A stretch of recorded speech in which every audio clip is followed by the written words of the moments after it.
আসসালামু আলাইকুম, সবাইকে আমন্ত্রণ জানাচ্ছি beyond border sports presents the analysts angle powered by rabbit hole BD.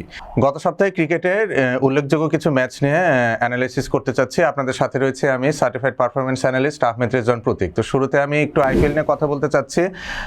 আইপিএলে এই মুহূর্তে পয়েন্ট টেবিলের শীর্ষে রয়েছে রাজস্থান রয়্যালস এবং দ্বিতীয় স্থানে রয়েছে পাঞ্জাব কিংস। তো যেই টিমগুলো আসলে খুব ভালো করছে তাদের টপ অর্ডার ব্যাটিং যদি দেখি বা টপ অর্ডার ব্যাটাররা দেখি, তারাই কিন্তু আসলে টুর্নামেন্টটাতে রাজত্ব করছে।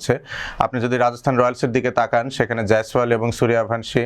আমরা যদি আরসিবির দিকে তাকাই, সেখানে রয়েছেন ফিল সল্ট, বিরাট কোহলি। আবার যদি আমরা পাঞ্জাব কিংসের দিকে তাকাই, নতুন ইয়াং সেন্সেশন দুজন রয়েছেন, প্রিয়াংশ আরিয়া এবং প্রাভসিমরন সিং। তারা সবাই কিন্তু আসলে ভালো করছে। চেন্নাই এই সপ্তাহে আসলে আইপিএলে কামব্যাক করেছে প্রথম 3টা ম্যাচ পরাজয়ের পরে। সঞ্জু স্যামসনের একটা অনবদ্য ইনিংস, এটা বলতেই হবে, 56 বলে 115 রানের ইনিংস, এবং যার বদৌলতে দিল্লি ক্যাপিটালসের বিরুদ্ধে কিন্তু 200 ঊর্ধ্ব একটা রান চেন্নাই সুপার কিংস পোস্ট করতে সক্ষম হয়। এবং তাদের বোলিং অ্যাটাকটা বেশ ফর্মিডেবল ছিল, যেখানে ওভারটন আসলে 4টি উইকেট নেন এবং Nur Ahmed, chinaman bowler from Afghanistan, উনি আসলে ভালো বোলিং করেছেন এবং সিএসকে আসলে টুর্নামেন্টে তাদের প্রথম জয়টা আসলে পেয়েছে অবশেষে। এর পরবর্তীতে আসতে চাই আমি গুজরাট টাইটান্সের কথা কিছু বলতে চাচ্ছি। ইনিশিয়াল ফেজে কিন্তু গুজরাট টাইটান্স স্ট্রাগল করছিল এবং শুভমান গিল কিন্তু একটি ম্যাচ ইনজুর থাকার জন্য আসলে দলে ছিলেন না, কিন্তু যখন উনি কামব্যাক করলেন অ্যাজ আ ক্যাপ্টেন, তার পরবর্তীতে কিন্তু আসলে গুজরাট টাইটান্স জয়ের ধারায় ফিরেছে। প্রথম ম্যাচটি তারা জয়লাভ করেছে এবং লাস্টে লখনৌর বিরুদ্ধে যে ম্যাচটি ছিল সেখানেও কিন্তু তারা আসলে জয়লাভ করেছে। সো গুজরাট টাইটান্সকে দেখে মনে হচ্ছে যে আস্তে আস্তে তারা একটা গ্রুভে আসছে এবং আমরা দেখি যে প্রতিটি আইপিএলে কিন্তু গুজরাট টাইটান্স বেশ ভালো পারফর্ম করে থাকে। এবং কিছু লোকাল ইন্ডিয়ান ক্রিকেটার যাদেরকে আমরা ন্যাশনাল টিমে নিয়মিত দেখে থাকি না, আপনি বলতে পারেন ওয়াশিংটন সুন্দরের কথা, আপনি প্রাসিদ কৃষ্ণার কথা বলতে পারেন, ইভেন মোহাম্মদ সিরাজ, উনি কিন্তু অন অ্যান্ড অফ থাকেন জাতীয় দলের রেডারে। সো তারা কিন্তু আসলে বেশ ভালো পারফর্ম করছে গুজরাট টাইটান্সের হয়ে। প্রাসিদ কৃষ্ণ কিন্তু এই মুহূর্তে লিডিং উইকেট টেকার হিসেবে রয়েছেন আইপিএলে।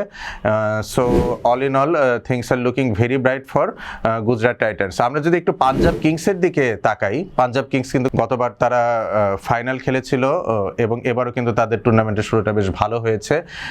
পার্টিকুলারলি আমি বলতে চাই যে সানরাইজার্স হায়দ্রাবাদের বিরুদ্ধে 220 ঊর্ধ্ব একটা টোটাল তারা যখন চেস ডাউন করে, সেখানে কিন্তু প্রিয়াংশ আরিয়া এবং প্রাভসিমরন সিং, তারা দুজন কিন্তু দুর্দান্ত একটা সূচনা করে এবং প্রতিটা টিমেই কিন্তু ওপেনাররা কিন্তু মোরাললেস বেশ ভালো করছেন। এবং যারা আসলে টুর্নামেন্টে খুব ভালো একটা অবস্থানে নেই, আপনি একটু তাকিয়ে দেখলে বুঝতে পারবেন যে তাদের ওপেনাররা বা টপ অর্ডার ব্যাটিংটা কিন্তু অতটা ভালোভাবে পারফর্ম করতে পারছে না। আমরা যদি কেকেআরের দিকে তাকাই, ফিন অ্যালেনকে কিন্তু আসলে অনেক আশা করে নেওয়া হয়েছিল, বা ক্যামেরন গ্রিনের কথা বলতে পারি, কিন্তু তারা কিন্তু আসলে ওইভাবে পারফর্ম করতে পারছে না এবং কেকেআরের ডেথ বোলিং মানে it's all in a mace.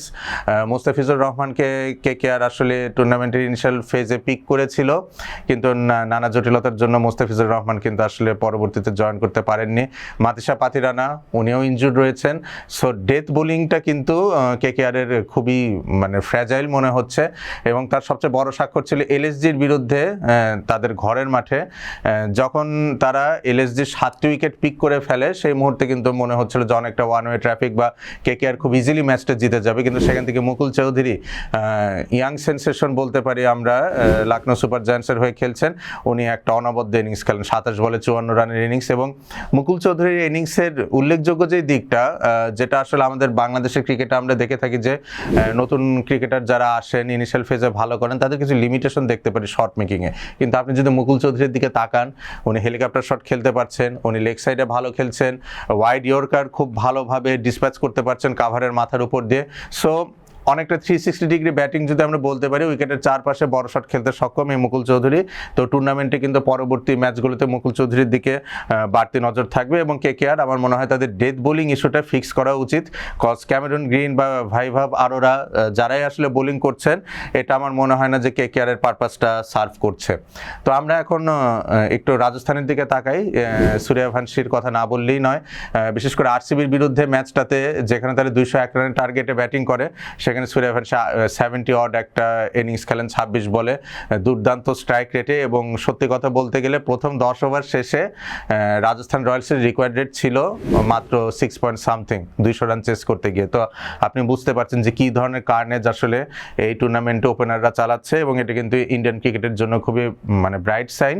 এবং অপোনেন্ট যারা বা ক্রিকেট বিশ্বে বাদ বাকি দেশ যারা রয়েছে টি-20 ক্রিকেটে কিন্তু তাদের জন্য একটা চিন্তার বিষয় হয়ে যাচ্ছে ভারতীয় ক্রিকেটের এই পাইপলাইনটা। আমরা যদি এখন একটু পিএসএল এর দিকে তাকাই, পিএসএল এ আমাদের দেশের বেশ কিছু ক্রিকেটার প্রতিনিধিত্ব করেছেন, যদিও বাংলাদেশ নিউজিল্যান্ড সিরিজের জন্য অধিকাংশ ক্রিকেটারই কিন্তু ফেরত চলে এসেছেন ইতিমধ্যে। তো রাওয়ালপিন্ডি তারা আসলে টুর্নামেন্টে খুবই ডিজমাল পারফর্ম করেছে, 5টি ম্যাচ খেলে এই পর্যন্ত একটি ম্যাচও তারা জয়ের দেখা পায়নি। এবং রিশাদ হোসেন টুর্নামেন্টে শুরুতে যে ম্যাচগুলো খেলেছেন সেখানেও কিন্তু উনি খুবই আন্ডার পারফর্ম করেছেন। রিশাদ হোসেনের ক্ষেত্রে আমার যেই ঘাটতিটা মনে হয়েছে যে প্রপার লেন্থ উনি পিক করতে এই টুর্নামেন্টে স্ট্রাগল করেছেন, যেই জন্য গতবারে লাহোরের হয়ে তার যে পারফরমেন্স এবং এবার রাওয়ালপিন্ডির হয়ে যে পারফরমেন্স, এই দুটোর মধ্যে কিন্তু একটা বিস্তর পার্থক্য আমরা দেখতে পেরেছি। বাংলাদেশের জন্য আসার কথা শরীফুল ইসলাম, নাহিদ রানা এবং মোস্তাফিজুর রহমান পেস ট্রায়ো, তারা তিনজনে কিন্তু দুটো টিমে খেলছে। নাহিদ রানা এবং শরীফুল ইসলাম পেশোয়ার জালমির হয়ে খেলছেন এবং মুস্তাফিজুর রহমান লাহোর কালান্দার্সের হয়ে প্রতিনিধিত্ব করছেন। তো as usual Mustafizur Rahman 8 wicket নিয়ে বেশ ভালোই আসলে পারফর্ম করেছেন। এবং শরীফুল ইসলাম এবং নাহিদ রানা টুর্নামেন্টের একটা পর্যায়ে কিন্তু তারা পেশোয়ার জালমির মানে পেস অ্যাটাককে আসলে নেতৃত্ব দিয়েছে, কজ আমির জামাল পেস বোলিং অলরাউন্ডার, এর বাইরে কিন্তু পেশোয়ার জালমি তাদের মেইন 11-এ আর কোনো ফাস্ট বোলারকে খেলায়নি। তো নতুন বলে শরীফুল ইসলাম নিয়মিত ব্রেক থ্রু এনে দিয়েছেন এবং নাহিদ রানার কথা না বললেই নয়।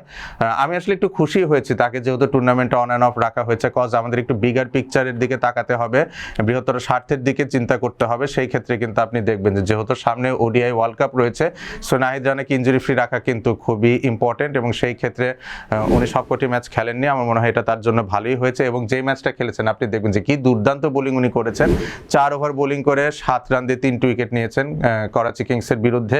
এবং সবচেয়ে ইমপ্রেসিভ যে দিকটা আমার মনে হয়েছে পেশোয়ার জালমির টিম ম্যানেজমেন্টের ক্ষেত্রে, যে মিড ওভার্স আসলে নাহিদ রানাকে বোলিং করানো, আসলে যারা একটু র পেসে বোলিং করে থাকে আমি বিষয়টা খুব পছন্দ করি আসলে মিড ওভার্সে বোলিং করা, কজ র পেসটা ওই সময় খুব ভালো কাজে লাগানো যায়, হার্ড লেন্থে বোলিং করা যায় এবং যেহেতু আপনার বাউন্ডারিতে অ্যাডিশনাল সাপোর্ট থাকে, সো এটা খুব একটা ভালো প্লয় আমার কাছে মনে হয়েছে। এখন যদি একটু টিম পার্সপেক্টিভের দিকে আসি, হায়দ্রাবাদ কিংসম্যান টুর্নামেন্টের প্রথম 4টা ম্যাচ তারা পরাজিত হলো, তারা কিন্তু আসলে একটু কামব্যাক করার চেষ্টা করছে এবং এই উইকে পিএসএলে কিন্তু এটাই আমার কাছে সবচেয়ে উল্লেখযোগ্য ঘটনা মনে হচ্ছে।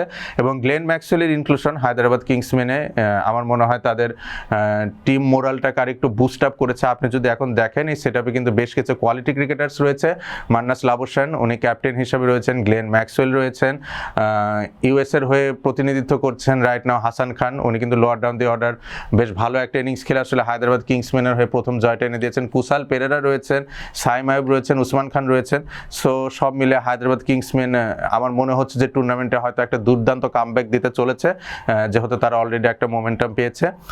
তো এই ছিল মোটামুটি গত সপ্তাহে ঘটে যাওয়া উল্লেখযোগ্য ক্রিকেট ম্যাচ নিয়ে আমার অ্যানালাইসিস। সামনের সপ্তাহে আরও আকর্ষণীয় কিছু ম্যাচ নিয়ে আপনাদের সাথে দেখা হবে, এই শুভকামনা জানিয়ে আমি বিদায় নিচ্ছি। ধন্যবাদ।